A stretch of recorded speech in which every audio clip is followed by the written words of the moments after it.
Salut, fin de la semaine de trading et on se retrouve pour parler du prix de vendredi.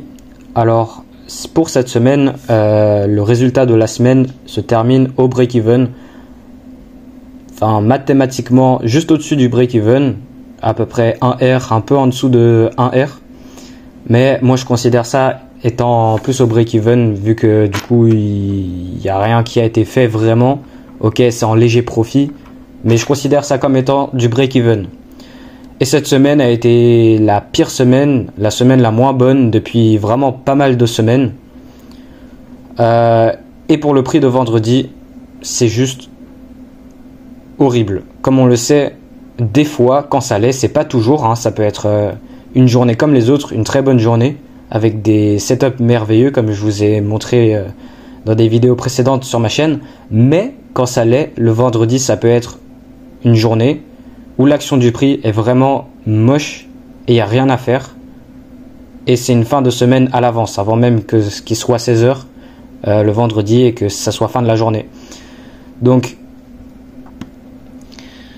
ici sur le Nasdaq, on a l'ouverture de minuit.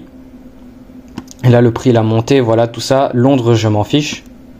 On a 9h30 qui est là, donc quand je commence à trader, on a l'ouverture de 9h30. Et là, regardez ça. Avant, arrière, des mèches partout, ici, là, prise là, nanana. Là, sur Nasdaq, il n'y avait rien à faire ce vendredi. Ça, vraiment, c'est à vomir. C'est quoi ça? Donc, qu'est-ce que je voulais dire? Donc voilà, cette semaine, enfin après, il suffisait de suivre après, voilà, mes vidéos. Moi, je considère ça vraiment étant, enfin pour moi-même, je fais ces vidéos pour moi, pour pas juste récap mes trades sur mon Notion, mais aussi en faire une vidéo et du coup le mettre sur YouTube et faire en sorte que, et du coup, ça fait quoi que les autres puissent voir qu'est-ce que je fais. Du coup, si vous voulez regarder, voilà, enfin c'est un peu de quoi je parlais dans ma vidéo précédente. Et genre, je disais, ouais, c'est trop cool, il y en a, ils regardent mes vidéos, c'est trop cool, ouais. Alors que pour moi, mes vidéos, enfin, voilà, il n'y a rien de... C'est nul, juste, voilà, je vous parle de mon trading, qu'est-ce que je fais sur le prix. Et pour ceux qui se demandent, en vrai, genre, moi, sur ma chaîne YouTube, là, enfin, pour le moment, après avoir mes décisions plus tard, mais pour le moment, je veux vraiment juste faire du graphique, du technique, parler de mon trading, parce qu'on est là pour ça. C'est vraiment le trading, tout ce qui est l'argent, tout ça, les tests propres firmes, tous les autres trucs, c'est juste le résultat qui vient en plus. C'est juste le truc qui vient en plus forcément, que ce soit des gains et des pertes. Le trading, c'est l'activité principale, pardon. C'est le métier, si vous voulez. C'est l'activité et c'est le jeu. Notre but, c'est de bien faire les choses, on suit notre plan, on trade bien. Et après, tout le reste, c'est juste des trucs qui viennent de côté. Tout ce qui peut être, par exemple, plus tard, voilà, enfin, tout ce qui est financier, tout ça. Mais là, si vous suivez bien les vidéos, bah, après, comme je disais, moi, je m'y attends à ce que personne regarde mes vidéos.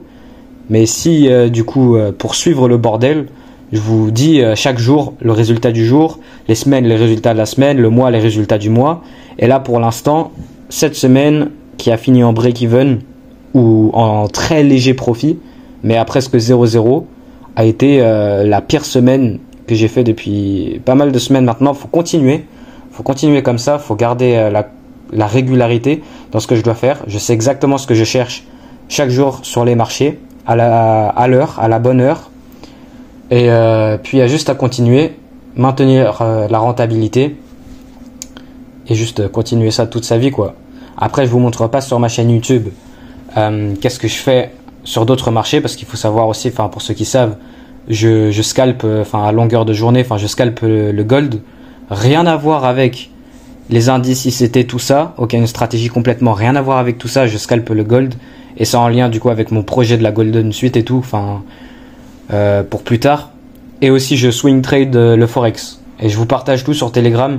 Mais là sur cette chaîne YouTube, je vous partage principalement, en fait c'est juste dédié à mes exécutions, mes trades, mes prises de position, qu'est-ce que je fais bien, qu'est-ce que je fais pas bien, mon parcours d'étudiant ICT. En gros, c'est vraiment ça. Ma chaîne YouTube,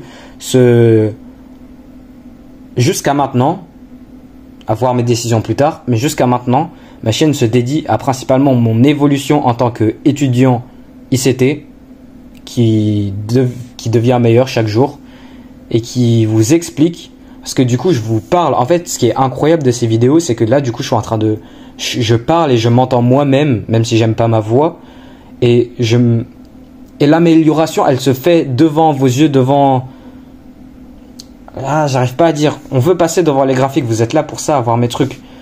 Et là, je commence à devenir un peu comme ICT, là, à parler, à marmonner, à yapping pendant je ne sais combien de temps. Mais voilà, je vous montre qu'est-ce que je fais techniquement, niveau graphique, comment j'exécute, comment je respecte mon plan, qu'est-ce que je fais bien, qu'est-ce que je fais pas bien. Et aujourd'hui, on va voir que ce que j'ai fait aujourd'hui n'aurait jamais dû être fait.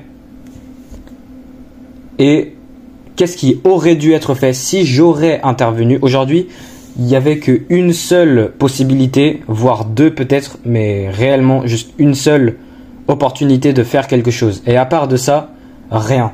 Ce vendredi, ça arrive, c'est pas tout le temps, mais il y a des vendredis où l'action du prix va juste rien faire parce qu'il a fait ce qu'il avait à faire durant la semaine en se basant par rapport au temps cyclique, le pouvoir de 3 et tout ça. Ouais, je reprends, excusez-moi, ça a coupé.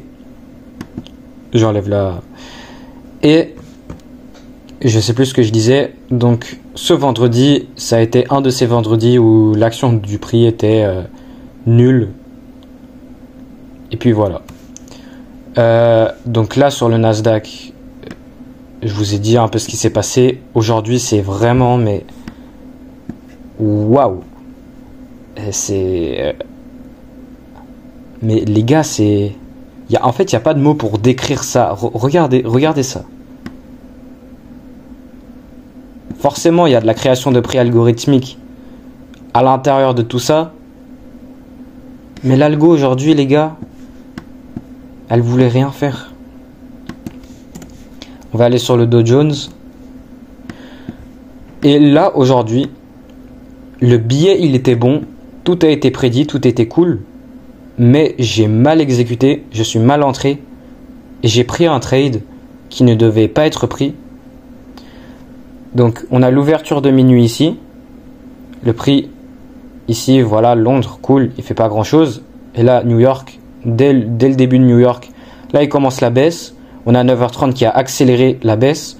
On est venu dans un niveau d'intérêt, dans une zone, dans un niveau où je m'y attendais à ce que le prix se retourne pour du coup venir envelopper tout le côté de gauche qui a été fait pour venir à cet endroit-là. Donc, quel est le côté de gauche? C'est là. Bam, comme ça. L'extrémité étant où? Ici. Donc ça, c'est le côté de gauche d'un market maker buy model. Côté de gauche, retournement dans une zone d'intérêt, là où je m'y attends à ce que le prix se retourne. Et là, il enveloppe le côté de gauche et venir prendre la liquidité acheteuse, la buy side qui se trouve au-dessus de l'extrémité du côté de gauche et qui est aussi le point haut du jour jusqu'à ici du coup, vu que là on a fait le vrai point haut du jour. Mais à ce moment-là, ça c'était le point haut du jour. Donc voilà mon billet, le prix la drop, niveau d'intérêt, retournement pour faire un market maker buy model. Voilà mon billet. Sauf que j'ai mal fait et j'ai pris un mauvais trade qui ne devait pas être pris. Donc là je vais aller sur voilà, donc j'avais mon billet et c'est réellement ce qui s'est passé. Donc voilà, le prix prédit, bam, checklist fait, enfin voilà, check, prix prédit, mais ça a mal été fait. Donc là voilà, il fait un peu ce qu'il a à faire ici. On a 9h30 après ça. Avant 9h30, le prix il a poussé vers le haut pour prendre de la buy side. Donc ouais, toute la buy side ici, bam. Donc toute la buy side au-dessus de tous ces petits hauts à la Itsy Bitsy Spider. Voilà, on a pris toute cette buy side. On a tapé dans un léger petit gap ici, tac, plus une volume imbalance. Donc Fair value gap baissière plus une légère volume imbalance. Et pour la simplification de tout, je compte tout. Et voilà. Donc on a pris, ça c'est le point extrême de toute la buy side, donc le niveau qui est là, toute la liquidité acheteuse qui se trouve au-dessus de tous ces hauts. Et on a tapé dans cette CB plus une volume imbalance. Là, 9h30, il tape, bam, et il part à la baisse, agressivement. On est revenu, bam, ici, IO Fed, plus une volume imbalance. Léger volume imbalance là-dedans. On a IO Fed et là on est venu à mon point d'intérêt. Dès qu'on a touché ce point d'intérêt, le prix se retourne. Et c'est là où j'ai pris mon achat. Parce que là je pensais que là du coup c'est le point bas du jour. Pour faire du coup le retournement et venir envelopper toute la baisse qui a été faite du point haut qui est là jusqu'au point bas qui est là. Sauf que le prix, en fait, il a fait un peu plus d'action de l'avant-arrière. C'est pour ça que je vous ai dit, même là, sur le Dow Jones, l'action du prix a été moche. Ça aurait pas été comme ça un autre jour de la semaine, si l'action du prix, elle est dans un état correct. Donc, il a fait un peu plus de ce qu'il devait faire avant de, du coup, lancer le vrai market maker buy model et faire mon billet. Donc là, on a eu toute la baisse. À partir de ce point-là, j'anticipais le point bas du jour et du coup, faire le retournement pour venir faire toute l'enveloppe. Sauf que le prix, il a décidé de venir un petit peu plus bas pour venir chercher plus de sell side à gauche du graphique que je vais vous montrer. Il a décidé de faire un peu plus d'avant-arrière. Et là, après, il y a eu la vraie confirmation pour prendre un achat, ce qui aurait été le vrai setup pour prendre l'achat. Et donc, surfer le market maker buy model. Côté de gauche, retournement côté de droit. Donc voilà, le billet, il était bon. Sauf que j'anticipais le retournement trop tôt.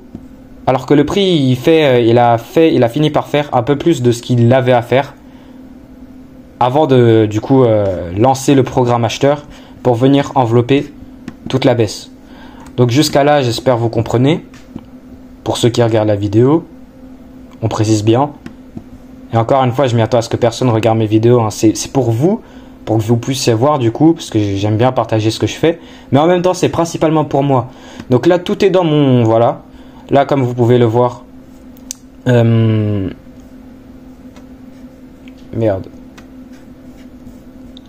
Attendez une seconde. Donc voilà, là, si on regarde cette capture, voilà. Là, on est sur les temporalités plus grandes, et c'était ça mon biais. Le prix, il est revenu à un point d'intérêt que j'avais, et là, regardez la flèche, du coup, là, maintenant, même si cette baisse, elle s'est fait rapidement, moi, maintenant, je m'y attends, parce que l'order flow global, il est haussier. Je m'y attends juste à la continuation de la hausse globale, à partir de ce point là. Et donc voilà le billet, et j'ai pris un trade là dedans pour du coup suivre ce billet que j'avais, sauf que le trade il était pas bon, donc j'ai pris une perte. Mais du coup après le prix il a réellement fait ce qui a été. Donc là on est sur des temporalités un peu plus basses que la capture précédente. Là on est sur le 1 heure ou le 15 minutes. Là ça doit être le 5 minutes ou le 15 minutes du coup. Donc là, voilà, le billet ici. Et j'ai pris un trade pour faire ce billet. Mais le trade était mauvais. C'est pas qu'une question d'avoir tort sur qu'est-ce que le prix avait réellement fait. Le trade, le setup lui-même était nul. Le setup, il était de très basse probabilité. Il n'y avait pas assez de choses derrière. Le modèle derrière, il était nul. Et donc voilà, le market maker buy model, il s'est fait. On retourne sur les graphiques. Donc je vais supprimer du coup, ça c'est pour, voilà, c'est juste pour expliquer qu'est-ce que le prix il a fait, parce que nous, on sait pourquoi le prix il fait ce qu'il fait, et au fait d'ici, on s'en fout. Et donc pour le trade, attendez, je vais élever les temporalités, je vais aller sur le 15 minutes. Les gars, dans mes vidéos, je vais commencer à prendre vraiment plus mon temps, à parler, à expliquer ce que j'ai à faire, et à flipper, enfin pas flipper, mais à traverser le graphique, à parcourir le graphique de manière plus lente, parce que j'arrive pas trop à gérer genre le trading. En fait, je galère avec l'ordinateur, avec les ordis, Donc là ici, on avait ce niveau de sell side là. On a aussi, voilà pourquoi le prix il a continué plus bas, parce qu'on avait aussi bam là, bam, order block ici, bam. Order block. On la touche à quelle heure? 9h45. Donc là, on entre dans la macro. Là, on est sur le 15 minutes. Donc 9h45, macro, et le prix se retourne. Mais, du coup, pour taper dans cet order block, on a dû prendre mon stop loss. Parce que moi, j'ai acheté après. Regardez les gars. On a pris le niveau de liquidité. Vous voyez ces deux bas égaux. Ici, le niveau de sell side. Et là, comme vous voyez, cette mèche, dès qu'on l'a touché, on s'est retourné. Et c'était ça mon achat. Donc, sauf que le prix est parti encore plus bas pour taper dans l'order block. Et là, ensuite, lancer la hausse. Donc, ouverture de minuit, voilà, tout ça, bam, je vous expliquais. Niveau de liquidité, on a pris. Après, mon modèle de retournement. Donc, globalement, c'est juste prise de liquidité, mon modèle de retournement, et puis trade pour le retournement. Sauf que mon modèle de retournement, il n'était pas réellement là. Il était mauvais. Et en plus de ça, la narrative était pas trop alignée. C'était pas trop bon. En fait, juste l'apparence avec mon expérience, des fois, il y a des choses. La plupart du temps, en fait, je suis censé pouvoir expliquer tout.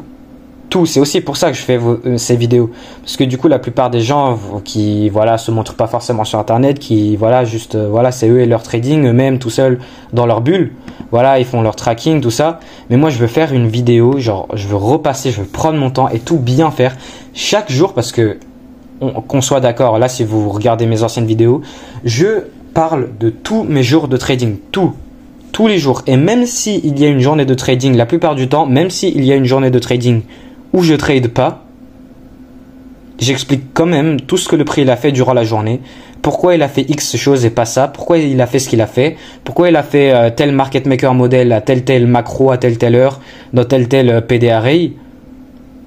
Et là, vous voyez réellement mon évolution. Genre, graphiquement, techniquement, pas en mode voir ma tête, mon lifestyle, qu'est-ce que je fais, ma routine du matin, je fais ça, après je fais ça, après je vais à l'école, après je fais nanana. Ça c'est cool tout ça, mais moi je veux vraiment étudiant ICT. Parce que les gars, il y en a entre vous dans mes commentaires, je vous kiffe, mais vraiment je vous adore. Moi j'ai reçu des commentaires en mode ouais Maggie, je kiffe ce que je fais, parce que genre ICT tu vois, il est en anglais, il est anglais, des fois je peux galérer avec l'anglais. Moi je suis bilingue. J'ai un père anglais, donc je parle anglais couramment, enfin je comprends tout l'anglais, donc pour moi c'est pas un problème. Mais moi je pense pas, j'ai jamais pensé à ça les gars. C'est vrai, il y a des gens, des Français, ils vont avoir de la galère avec de l'anglais. Et c'était, voilà. Et genre du coup le commentaire c'était sur le sujet en mode ouais c'est cool, on voit un mec, il est jeune, il aspire à arriver aux mêmes choses que moi du coup. Et genre en français, on voit qu'est-ce qu'il fait mal, qu'est-ce qu'il fait bien, son évolution. Et du coup, ça nous aide pour la compréhension de ICT. Ça, du coup, ICT en français, enfin une explication de tout ce que le prix il a fait durant la journée, c'est les trades qui ont été pris, ce qui a été mal pris, qu'est-ce qui aurait pu être prendre, et tout ça, mais en français. Et du coup, c'est cool. Et genre, du coup, vous voyez en fait, genre, l'évolution de mon trading, c'est pas forcément qu'est-ce que je fais niveau financier, propre firme et tout. Moi, c'est graphique. Le principal, c'est le trading. C'est le trading. Le TRADING. La spéculation sur les marchés financiers. Et genre, ce genre de commentaires, en vrai, c'est fou. Genre, en mode, il y a des gens, ils vont regarder mes vidéos et comprendre, en plus de leur propre compréhension, à travers la vision d'une autre personne, un jeune trader qui aspire à du coup devenir meilleur, à s'améliorer jour après jour, 1% de plus chaque jour. Et du coup, tout ça qui est visible pour vous, parce que je vous montre mes exécutions, qu'est-ce que j'ai bien fait, qu'est-ce que j'ai pas bien fait, et qu'est-ce qui aurait pu être fait, qu'est-ce que le prix il a fait, à part du coup ce qu'on pourrait ne pas regarder. Par exemple, dans mon notion, voilà, enfin je vais pas prendre des milliers de captures d'écran, ça me fait chier, en fait ça me fait chier le journaling. C'est ultra important, mais les gars, le journaling, ça me fait chier. Je préfère faire une vidéo et que ça soit là sur ma chaîne YouTube, et que plus tard, dans 4 ans ou 5 ans ou 6 ans, je peux taper la date, parce que dans mes vidéos, je mets les dates des récaps, je mets récap de trade, par exemple, 18, pour cette vidéo, ça va être 18 octobre 2024. Si je veux voir le 18 octobre 2024 dans X années, je tape sur, parce que dans ma barre de recherche YouTube Studio, je peux taper 18-10-2024 et je tombe sur cette vidéo.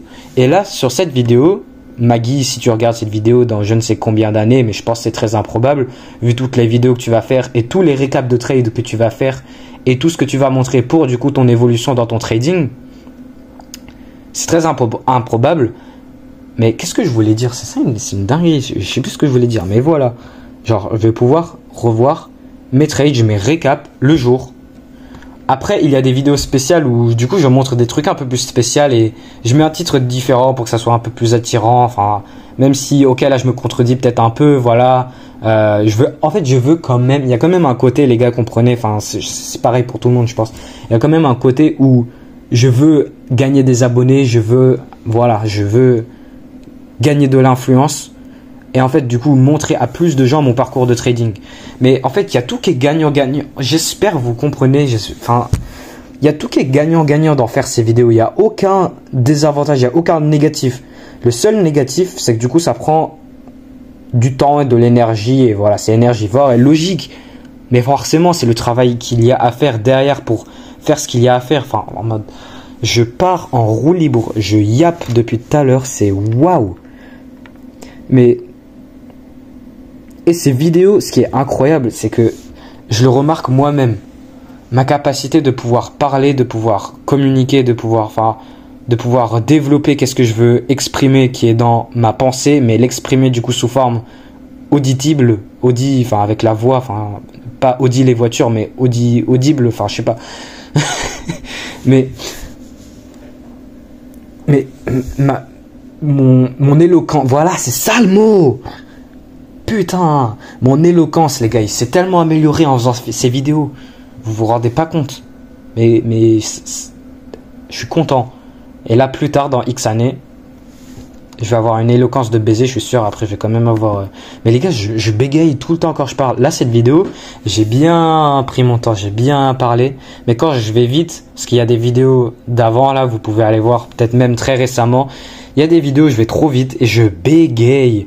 Mais comment ça doit être pas satisfaisant pour vous qui regardez cette vidéo là, ceux d'entre vous qui sont encore là et qui entendez ce message, comment pour moi j'imagine que ça doit être chiant pour vous d'entendre ma voix que pour moi j'aime pas.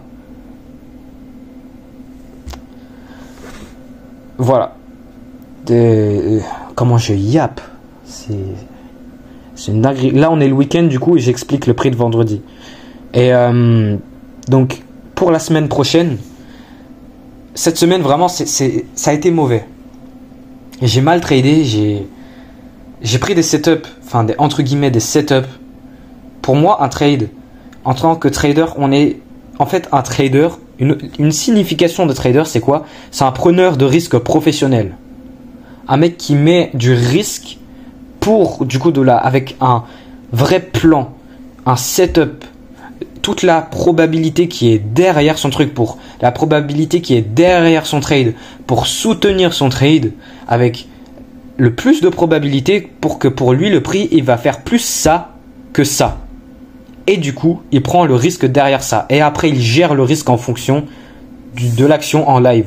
Mais après ça dépend si on est swing ou scalp ou moi pour le forex, ok je swing, moi pour les indices je veux dire, parce que du coup je swing le forex, après voilà tout ça c'est plus privé sur Telegram, après vous pouvez rejoindre mes Telegram et tout, mais là du coup comme j'ai dit avant sur ma chaîne, que sur ma chaîne c'est pour le trading ICT, rien d'autre, tout ce qui est autre chose c'est ailleurs, ok c'est pour Instagram, c'est pour Telegram, ok, mais voilà ce que je voulais dire c'est que je sais même plus ce que je voulais dire, je pars en couille, mais en mode un trader c'est un preneur de risque professionnel et c'est un vrai truc professionnel. Et là cette semaine ça n'a pas été trop professionnel. Par exemple là le setup là que je vous ai même pas expliqué, ça fait je ne sais combien de temps j'ai fait cette vidéo.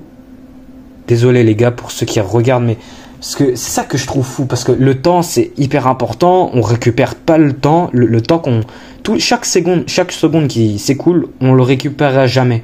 Et en fait je me sens un peu mal après vous faites ce que vous voulez, mais moi je me sens un peu mal des fois de savoir que du coup il y a des gens qui regardent mes vidéos du début jusqu'à la fin et tout ce temps, genre j'ai intérêt putain de terrain à vous faire quelque chose de bien et qui vaut la peine de durer le temps de regarder la vidéo. Je sais pas si vous comprenez ou pas. Et là, pour l'instant, dans cette vidéo, si du coup je dois répondre à, par exemple, si je me pose la question, est-ce que cette vidéo, elle vaut la peine de regarder? Est-ce que le temps que ça vous prend à regarder cette vidéo, ce temps que vous pourrez utiliser pour autre chose, est-ce que ce temps que vous avez mis dans cette vidéo, pour ceux qui sont encore là, est-ce que ça valait? Est-ce que je vous ai montré des bons trucs? Là, en fait, là, carrément, on apprend des choses. Là, je suis en train de vous apprendre. Enfin, pas vraiment, c'est pas, mais on comprend. Du coup, là, je suis en train de vous dire, par exemple, signification de trader, preneur de risque professionnel. Par exemple, qu'est-ce que je fais bien techniquement? En fait, on apprend des choses dans mes vidéos. On apprend en fait, vous aussi, vous pouvez apprendre à partir de mes erreurs. Qu'est-ce que je fais bien? Qu'est-ce que je fais pas bien? Qu'est-ce qui aurait pu être fait? Donc ça, en fait, je tourne en rond, mais il y a que du point positif dans mes vidéos. Juste, moi, j'ai peur parce que là, du coup, pour ceux qui coulent, vous avez mis des commentaires dans des vidéos précédentes et vous avez dit vrai, et du coup, vous avez confirmé, vous avez répondu aux questions que je dis en mode ouais, est-ce qu'il y a des gens qui regardent? Enfin, moi, je check pas les stats YouTube Studio, j'en ai rien à foutre. J'ai activé la monétisation YouTube il y a pas longtemps, mais je m'en fous, les gars, je m'en fous. Je regarde pas les stats YouTube, je sais pas le taux de rétention ou tout ça, j'en ai rien à foutre. Donc, et il y a des gens, ils m'ont dit qu'ils regardent mes vidéos du début jusqu'à la fin. Donc moi, je veux m'assurer, en fait, vu que j'ai pas envie de me sentir coupable. Après, vous faites ce que vous voulez, c'est pas de ma faute si par exemple vous perdez votre temps, mais je me sens quand même un petit peu comme ça. Je veux que il y a un max de... J'ai fait la vidéo pour quelque chose. Attends, je vais juste voir si ces deux niveaux, ils sont au même endroit. Non, ok, bam. Rien. Du coup, voilà. Mais là, en vrai, pour répondre à la question, si pour moi, je devais évaluer ma propre vidéo et dire, est-ce que, pour ceux qui regardent, est-ce qu'ils sont en train de voir des choses bien? Est-ce que ce que je suis en train de dire, ça, c'est bien en vrai? En vrai, pour moi, oui, parce que du coup, je suis en train de vous parler de ma chaîne YouTube, qu'est-ce que je fais, pourquoi c'est ça, pourquoi je fais ces vidéos, qu'est-ce qu'on peut apprendre, qu'est-ce que je fais mal, enfin, voilà, je vous explique, je vous montre tout, genre, tout ce qui passe dans ma tête, tout ce que je vois sur le prix, tout ce que je mets dans mon journal, tout ce que j'aurais pu faire, tout ce que j'aurais pas pu faire, tout ce que j'ai pas... Vous voyez ou pas? Et tout, c'est tout sur ma chaîne. Là, il n'y a pas du tout assez de vidéos sur ma chaîne, il n'y a vraiment pas beaucoup de choses. Ça fait très récemment que j'ai commencé le bordel de vous montrer chaque trade. Quand je prends un trade, et même si je prends pas de trade, je repasse la journée et je vous montre qu'est-ce qui aurait pu être fait, et je montre même, j'essaye de faire mon max, j'essaye même d'essayer de voir si par exemple il y a un setup qui est apparu que j'aurais pris si je l'aurais pris et qui a fini en perte. Même ça, j'essaye tout, ok? Et voilà, mais comment je yap. Mais c'est aussi un moment pour parler à moi-même et pour vous, et genre, je trouve ça juste trop cool. Voilà. Donc là, maintenant, j'ai fait un peu mon ICT, là, à parler, à yapper. Là, maintenant, on va passer au trade que j'ai mal fait. Le entre guillemets setup de trade.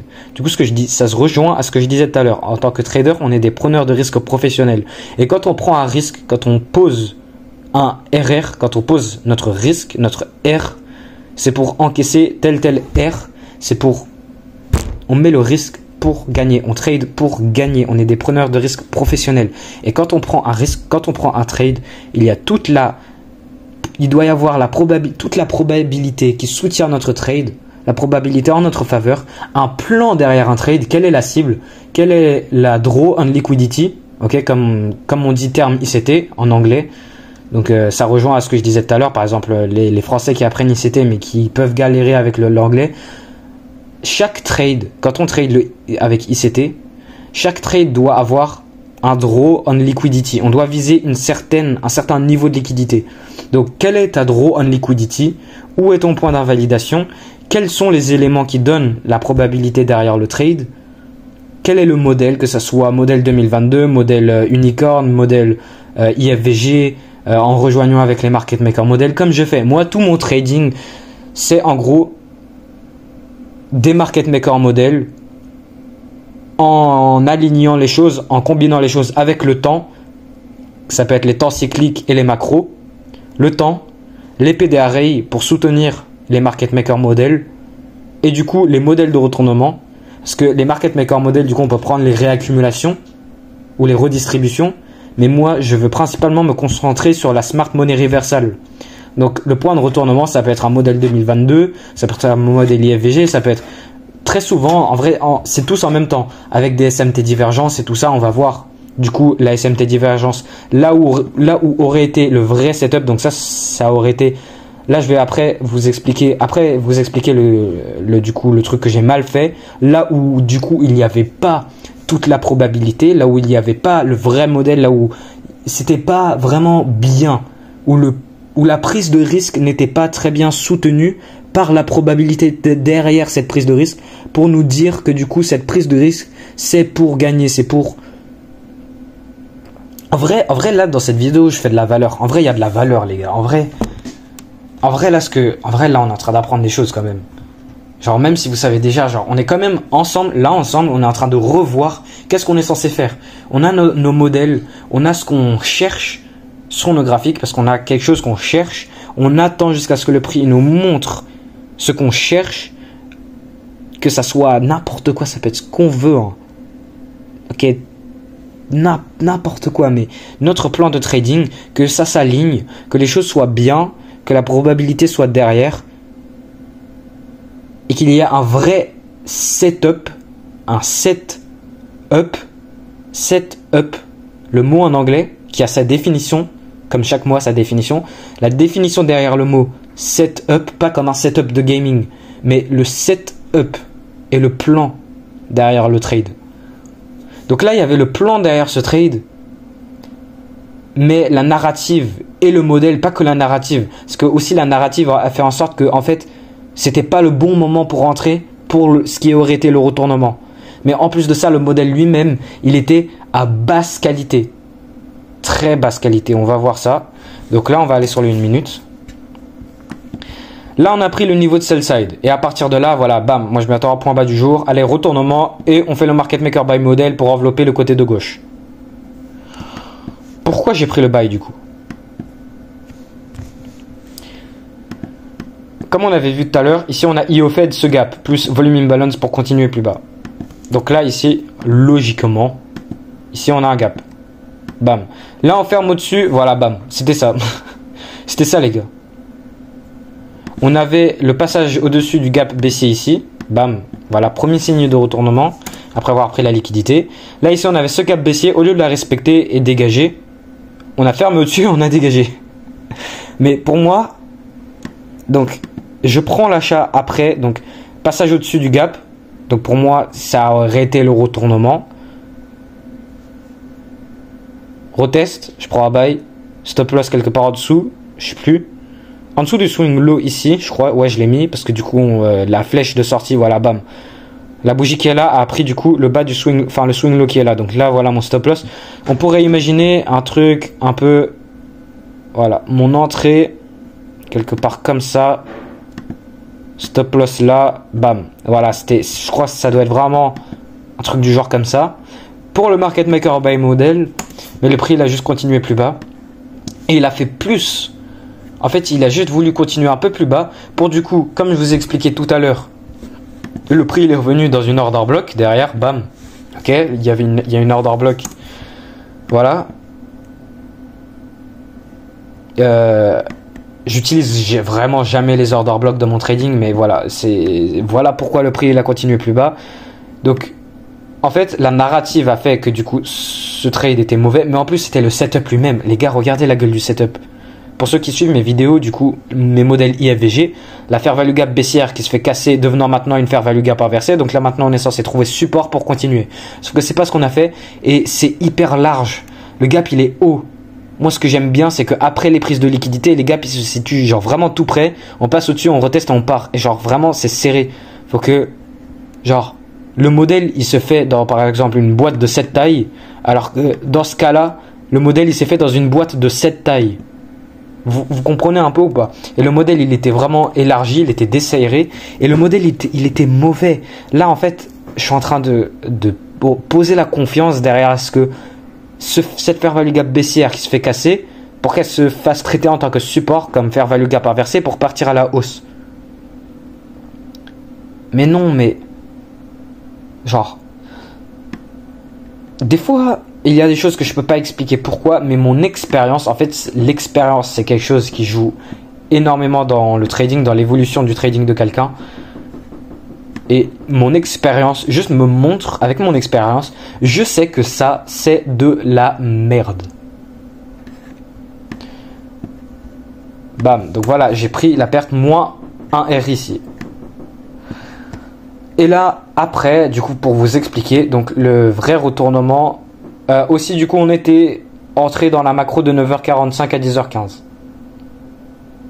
Mais comme on est vendredi, je vous ai expliqué, le vendredi, ça peut être un prix d'action de...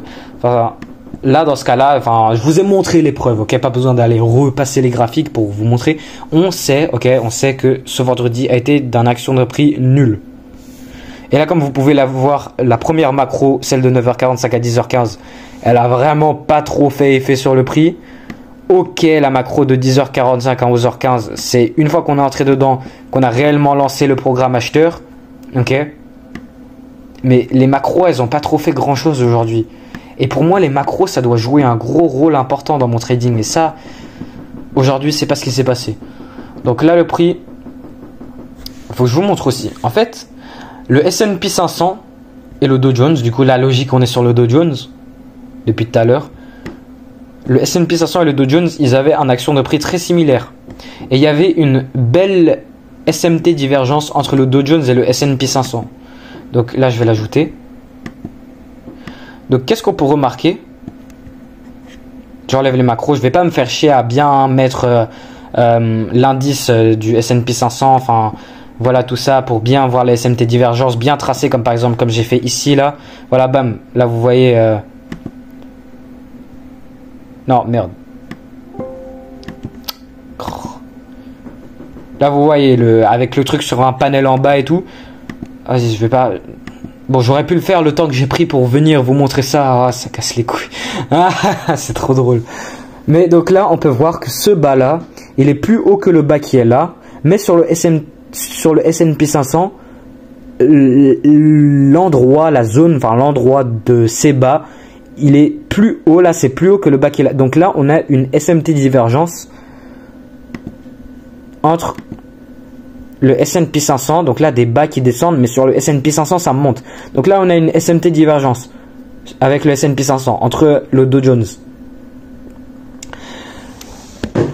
Et même sur les points hauts qui sont là, donc ces points hauts ils sont en train de baisser, alors que sur le S&P 500, là ce point haut il est légèrement plus haut que le point qui est là. Donc le S&P 500 il est en train de passer haussier, alors que le Dow Jones il est encore baissier. Donc c'est un peu comme l'euro USD, le GBP USD, vous pouvez aller voir, c'est en ce moment c'est un peu comme, en fait l'euro USD il fait quelque chose et le GBP USD il va le suivre, mais après ça c'est pour mon trading swing forex, comme je vous le dis, ça c'est autre chose. Enfin voilà, je swing trade le forex aussi, et vu que le GBP USD et l'euro USD sont très fortement corrélés, ce que je vois c'est que il y en a un des deux qui est du coup euro USD en ce moment qui fait X choses, et GBP USD il va le suivre plus tard. Et là, en fait, S&P 500, il commençait à partir haussier avant le Dow Jones. Et vu qu'ils avaient une action de prix très similaire, ok, là c'est une charte linéaire, sans bougie, mais on peut quand même voir un peu, même si c'est une charte linéaire, on peut quand même voir que le prix est très similaire, ok. C'est hyper similaire. Et le S&P 500, il commence à passer haussier. Moi, du coup, j'ai un biais à ce que le prix passe haussier. Mais là, on a une SMT divergence avec le S&P 500. Donc là, voilà, on a ça. Donc j'avais acheté là-dedans. Pour moi, ça c'était le retournement. Ça, là, juste ce simple petit V, là où j'ai acheté, pour moi c'était le retournement pour passer à la hausse. Pour faire du coup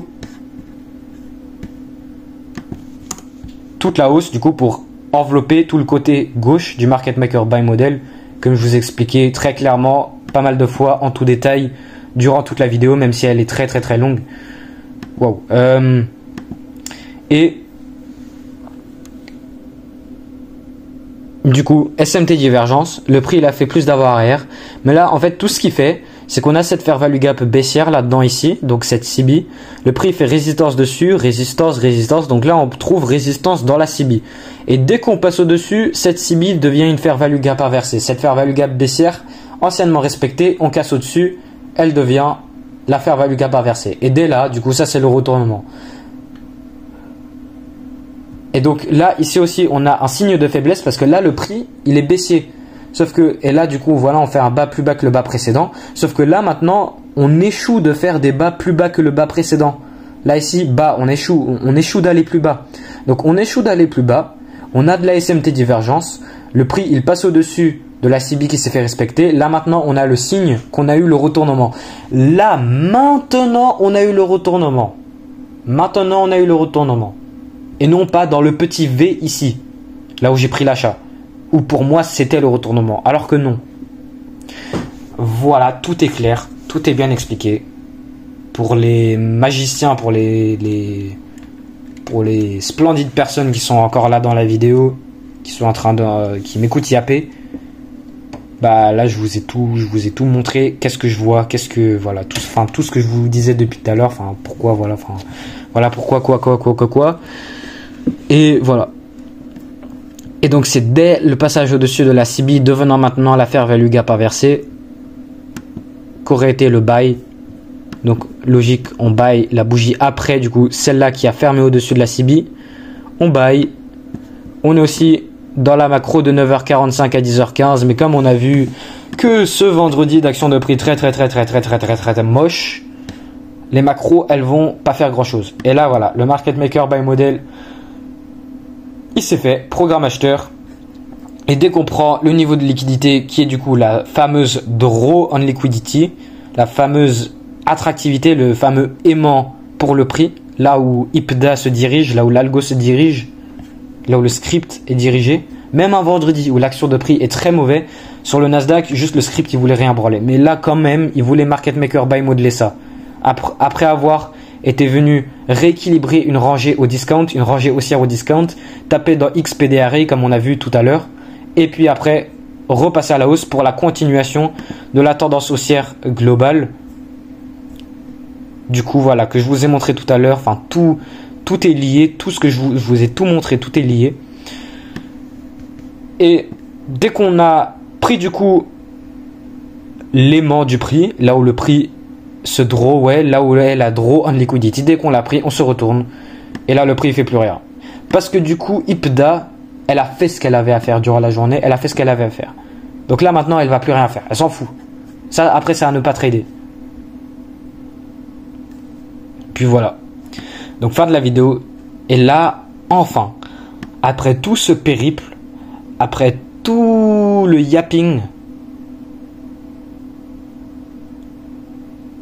toute cette énergie dans ma voix là que j'ai mis, toute cette vidéo super longue, enfin j'ai tout expliqué.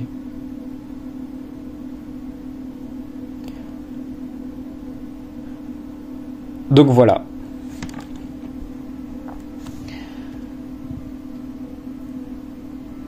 Tout ce qui reste maintenant, c'est à appliquer les bonnes leçons sur lesquelles j'ai parlé, enfin les bonnes leçons que je me suis donné du coup à moi-même dans cette vidéo. Tout ce qui manque, tout ce qui reste à faire, c'est pour la semaine prochaine, lundi prochain, vu qu'on est samedi et que du coup là j'explique le prix de vendredi. Tout ce qui reste, c'est ce que la semaine prochaine, j'applique donc les leçons que je me suis fait dans cette vidéo et bien faire ce qu'il y a à faire en tant que trader, alias, aka preneur de risque professionnel. Donc cette vidéo a été une bonne leçon en vrai. Plus psychologiquement, plus techniquement, mentalement, plus technique mentale que technique graphique. Parce que voilà, je vous expliquais, mais en vrai aujourd'hui c'était vraiment basique, il y avait presque rien. La seule bonne opportunité aujourd'hui c'était ça. Voir peut-être la baisse à 9h30 là, après avoir pris la CB plus la Celsa et tout ça, je vous expliquais en début de vidéo.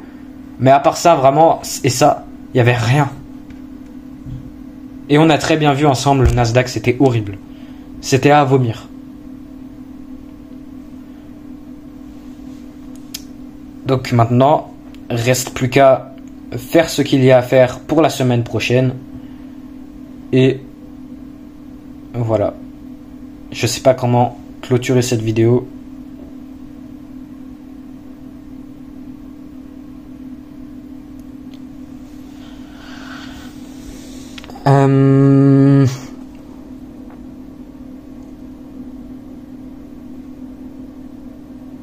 Ah, j'ai plein de trucs à dire en vrai. Mais on va s'arrêter là, les gars. On va s'arrêter là, les gars. Donc voilà. Tout ce qui manque à faire, c'est à appliquer les leçons, la valeur donnée dans cette vidéo, et à bien faire les choses pour la semaine prochaine.